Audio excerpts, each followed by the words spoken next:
प्रणाम student, class 9th। Now we will discuss the page number 60, the topic Hitler. Now ठीक है, यहाँ पर हमने देखा था कि 1940s तक जो हिटलर की जो पावर्स थी वो बिल्कुल पिनेकल थी, शिखर पे थी।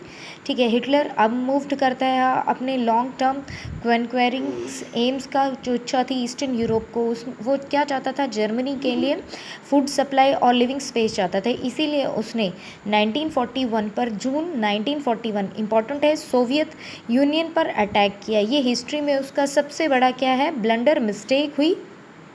ठीक है, वेस्टर्न फ्रंट ऑफ ब्रिटिश, जिसमें क्या हुआ, जो जर्मन था, ठीक है, तो जर्मन की जो पश्चिमी मोर्चे पर ब्रिटिश वायुसेना ने क्या कर दी, पूरे बॉम्ब से उस पर अटैक कर दिया।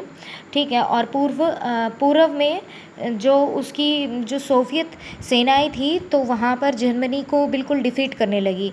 सोवियत की जो रेड आर्मी थी, रेड आर्मी ने क्या किया, जर्मन सेनाओं को स्टालिन द गार्ड में, ठीक है, स्टालिन गार्ड है, ये इंपॉर्टेंट है यहाँ पर, उसमें बुरी तरह उसको डिफीट किया। वहाँ की सोल्जर्स को घुटने टेकने पर या अपनी डिफीट को एक्सेप्ट करने के लिए मजबूर कर दिया।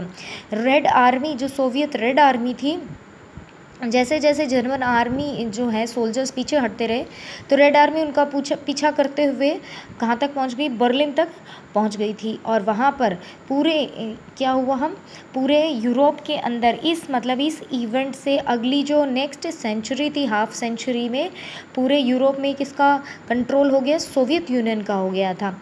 अब यहाँ पर ये है कि अमेरिका इस युद्ध में फंसने से, मतलब कि जो America meanwhile the USA resistant involvement in war, USA हमेशा इस सेकेंड वर्ल्ड वॉर से बचने का प्रयास करता रहा, यानी कि इस वजह से, लेकिन वैसा इसलिए once again face to all economic problems, क्योंकि जैसा फर्स्ट वर्ल्ड वॉर में उसको बहुत इकोनॉमिक प्रॉब्लम्स को फेस करना पड़ता था, वो नहीं चाहता था कि युद्ध में वो दोबारा जाए। लेकिन जापान हैज़ एक्सपेंडेड, जापान ने अपनी पावर को ईस्टर्न में एक्सटेंड करने के लिए उसने क्या किया, फर्स्टली इंडो फ्रेंच चाइना पर कब्ज़ा कर लिया। दूसरा, पैसिफिक ओशन में, जो नंबर कर लेना 1 और 2, पैसिफिक ओशन में जहाँ पर संयुक्त राज्य अमेरिका के जो सैनिक ठिकाने थे, मिलिट्री प्लेसेस थी, वहाँ पर अटैक कर दिया। Third, when Japan extended it support Hitler and bomb the USA with the Pearl Harbor. ये इंपॉर्टेंट है बेटा, वेरी इंपॉर्टेंट, इसमें लास्ट ईयर क्वेश्चन आया था।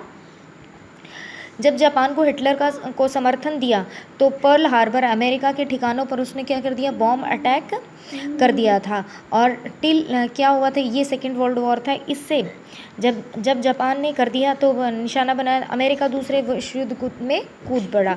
और युद्ध मई 1945 में, ये इंपॉर्टेंट डेट है, मई 1945 में सेकेंड वर्ल्ड वॉर ख़त्म हो गया।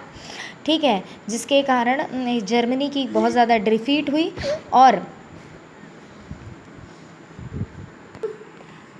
और यहाँ पर क्या हुआ, अमेरिका ने जापान के हिरोशिमा नागासाकी पर बॉम्ब डाल दिया था। इसी तरह सेकेंड वर्ल्ड वॉर का अंत हुआ। अब ये पूरा डिटेल अगर आपने देखी होगी, इस पूरे में हेलमुट और उसके पिता की कहानी पर आप वापस लौटेंगे कि इस युद्ध में जो नाज़ी थे, नाज़ियों ने किस तरह के क्राइम्स किए थे। ठीक है, इससे हम आगे बढ़ते। प्रणाम students, the crimes that Nazi committed with the links at the symptoms of behaves and set of practice. यहाँ पे नाज़ियों के जो अपराध है वे खास तरह के बिलीव्स पर आधारित थे। ठीक है, और यह उनके प्रैक्टिस पर डिपेंड थी।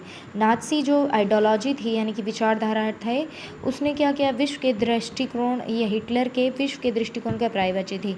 वे विश्व सभी समाज, मतलब सभी को बराबरी का हक नहीं समझते थे।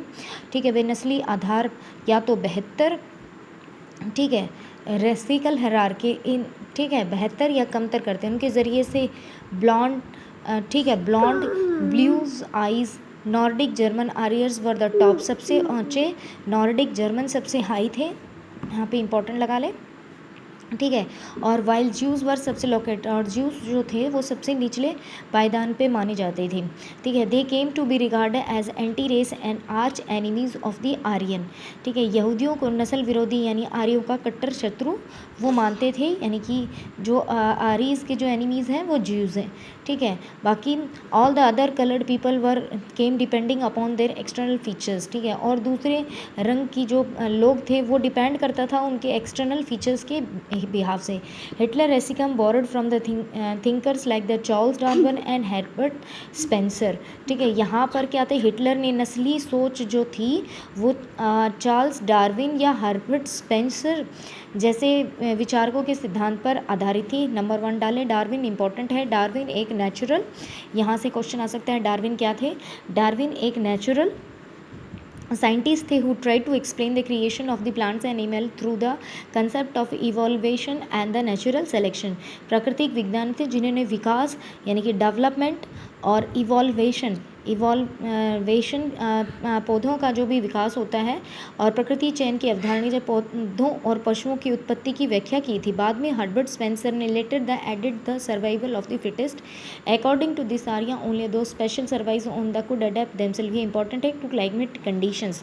We should bear the mind Darwin's have advocated human intervention of though it was the purely natural process of selections, ठीक है। however the ideas to resist thinkers and the politician of thinkers justify imperial rule or conquered people. The Nazi argument was simple: the strong race were survive and weak one would perish. The Aryan race was the finest, it was the retained purity but strong and the dominant of the world. तो यहाँ पे जो Herbert Spencer की ने क्या किया था, Herbert Spencer ने सर्वाइवल ऑफ फिटेस्ट, ठीक है, ये थ्योरी दी थी। यहाँ पर हम देख रहे हैं सर्वाइवल ऑफ फिटेस्ट की थ्योरी दी थी। यहाँ पर भी एक इंपॉर्टेंट क्वेश्चन बनता है, ठीक है। जो सबसे योग्य है, जिसके अंदर कैपेबिलिटीज़ है वो सर्वाइव करेगा और जिसके अंदर नहीं है वो समाप्त हो जाएगा।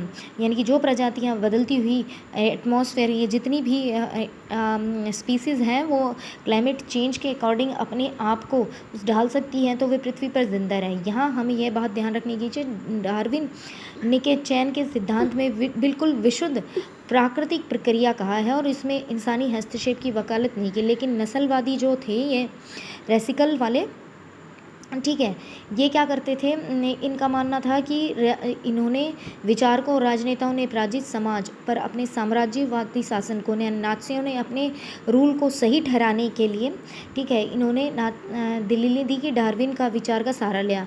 नाज़ियों ने दलील बहुत सरल थी कि जो नस्लें ताकतवर होगी, यानी कि जो सबसे ज़्यादा स्ट्रॉन्गेस्ट होगी वो ज़िंदा रहेगी, कमज़ोर नस्लें ख़त्म हो जाएगी। द आर्यन रेस जो है वो सर्वश्रेष्ठ है, इसमें शुद्धता बनाए, इसमें क्या, हीट हैड रिटेन प्योरिटी, यानी कि उसमें शुद्धता बनाई रखनी चाहिए, ठीक, ताकि हासिल करने और दुनिया पर हम अपना क्या कर सकें, डोमिनेट कर सकें, दबदबा बनाए रखें। यहाँ पे हिटलर की सीक्रेट बुक दी है। ट्रिफोर्ड टायलर ने बताया है कि जो पृथ्वी है ना किसी के हिस्से में मिली है ना ही तोहफे में, ठीक है। जिसके पास रिस्पॉन्सिबिलिटी है जीतने के लिए वह उसे जीत लेगा, ठीक है। प्रोटेशनल है, बुनियादी अधिकार है, जीवन का अधिकार, बेशर्त किसी के पास उसे हासिल करने की अगर ताकत है तो वह उस एरिया पर कॉन्क्वर्ड कर सकता है, ठीक है, और एक नए राष्ट्र का निर्माण कर सकता है। इस तरह की बातें बता रखी हैं। नेक्स्ट पैराग्राफ में अगर देखते हैं, other aspect of Hitler ideology related to geopolitical concept से रिलेटेड है, ये अभी यहाँ पे इंपॉर्टेंट है। हिटलर की विचारधारा का दूसरा है लेब्रिस्थान, यहाँ पे आप इसको इंपॉर्टेंट कर सकते हो। लेबेंसत्राउम है या जीवन प्रति जिसे बोला है लिविंग स्पेस, ठीक है। ये दोनों ही इम्पॉर्टेंट है कि भू राजनीतिक अवधारणा से, यानी कि जियोपॉलिटिकल, भू हो गई, राजनीतिक जो आइडियोलॉजी है उस पर डिपेंड है, ठीक। He believe that the new territory has conquered a settlements and he would enhance of the mother tongue and living settlements of new retains of mate links and on their origin it would hence the material resource the power of the German India. Hitler intended the German boundaries of eastern and conquered the all German geographical one place Poland and laboratory of them. तो यहाँ पे उन्होंने क्या, वह मानता है कि अपने लोगों को बसाने के लिए ज़्यादा से ज़्यादा इलाकों पर उसने कब्जा किया है। वह इन इलाकों में जाकर बसकर अपनी जन्म स्थान के साथ गहरे संबंध बनाए रखने में मुश्किल पेश नहीं आएगी। हिटलर की नज़र में यह नए जर्मन राष्ट्र के लिए संसाधन और जो है रिसोर्सेज जो थे, ठीक है, और बेहिसाब शक्ति इकट्ठी की जा सकती है, ठीक है। पूर्व में हिटलर जर्मनी सीमाओं को, यानी कि ईस्टर्न में उसने क्या किया, जर्मन की जो बाउंड्रीज थी उसको एक्सटेंड करने का प्रयास किया ताकि सारे जर्मन भूगोलिक दृष्टि से एक जगह इकट्ठा किया जा सके। पोलैंड इस धारणा की पहली प्रयोगशाला थी, जैसे उसने पोलैंड पर अटैक किया था। ठीक है, इस्टेब्लिशमेंट ऑफ द रेसिकल स्टेट, अब यहाँ पर वो नस्लवादी राज्य की स्थापना करना चाहे सत्ता में। जैसे ही once of power Nazi quickly began to implement the dreams of creation exclusive racial community of pure German and physically eliminated those were seeing ineligible थी। यहाँ पर सत्ता में पहुँचते ही नाजियों ने शुद्ध जर्मन यानी कि प्योर जर्मन्स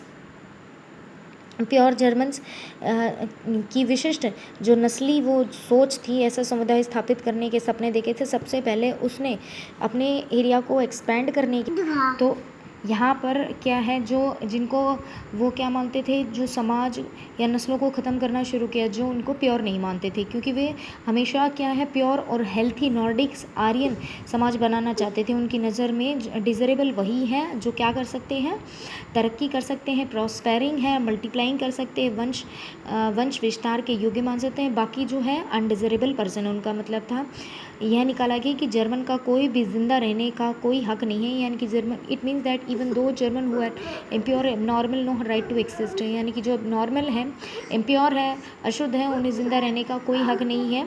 ठीक है, तो इसे एंथियसेंस प्रोग्राम का नाम दिया गया, यानी कि दया मृत्यु का नाम दिया गया।